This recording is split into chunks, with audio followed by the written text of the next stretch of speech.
Hello. What brings you here?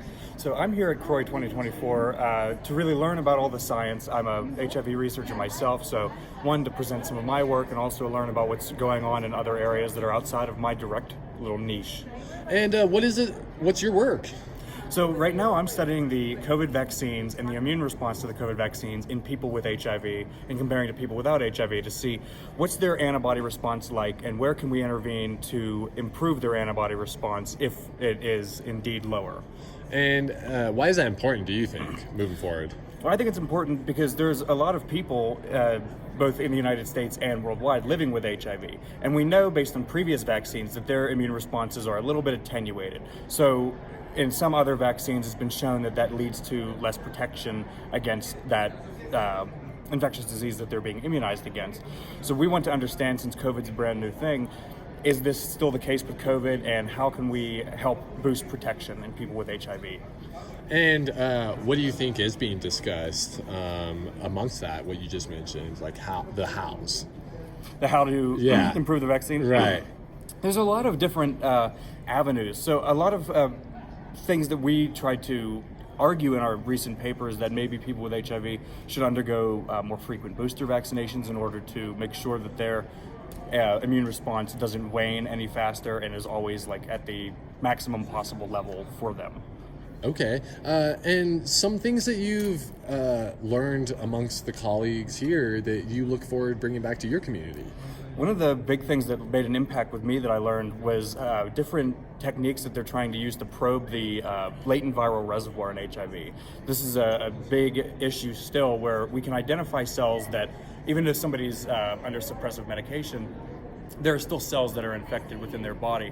And identifying those cells, and especially the ones that can reactivate if treatment is interrupted, is still a big challenge. So a lot of new exciting things were talked about on how techniques to address this gap in knowledge that I think we could probably investigate in our work and bring back to my home institution. And why is that important to you, do you think? Well, I think it's important to me because I think it's a necessary challenge that we need to address in order to really conquer HIV/AIDS. You can't really, everybody wants to talk about a cure, but you can't really cure HIV unless you can address these latent infected cells and find out where they are, what they're doing, and how do we eliminate them.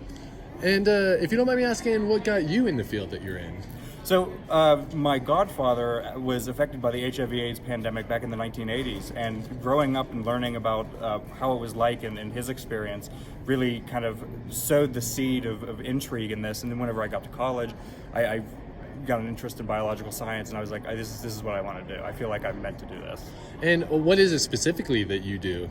So I'm an immunologist specifically, so I study the immune system from all angles, and my specific focus has been on people with HIV and dealing with any chronic comorbidities that come with immune activation. And so the avenue we've taken so far is vaccine responses in people with HIV. Is this your first event?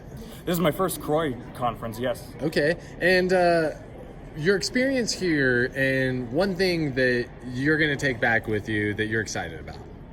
So my experience here has been fantastic. It's humbling to see all of the different avenues of research that are going on, from behavioral science to basic science and clinical care of people with HIV.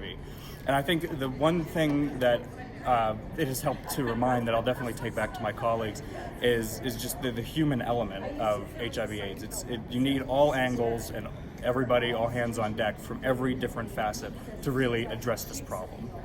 And if there's like one problem that you see kind of maybe holding this back from us progressing, off the top of your head, what would you just say personally? Personally, one thing that I noticed that is an issue in the field still is access to care. We have antiretroviral therapy, and it's very good, and it's able to arrest viral replication, and people can live a normal, healthy life even if they have HIV. But a lot of people in the United States and abroad, access to care is the limiting factor, so they might not be able to get antiretroviral therapy as easily, or it might not be as available to them. So bridging that gap, I think, is a big, important step that we need to still work at. Is that being discussed right now, do you think? Oh, absolutely. There are many talks that discuss that, both within the United States and also abroad here at Croi. And do you think there are any solutions that are being brought up for this problem?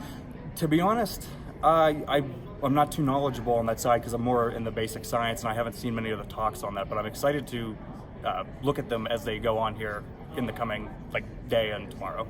And what are you looking forward from 2024 moving forward in the future? And specifically, just you in general, what you've learned from this event, and moving forward. Moving forward, I'm really looking forward to actually going home and talking to some of the people that I met here that I didn't know from other institutions, and maybe forging some collaborations so we can work on at least my area of the immune responses in people with HIV from different angles that I wouldn't have thought of myself.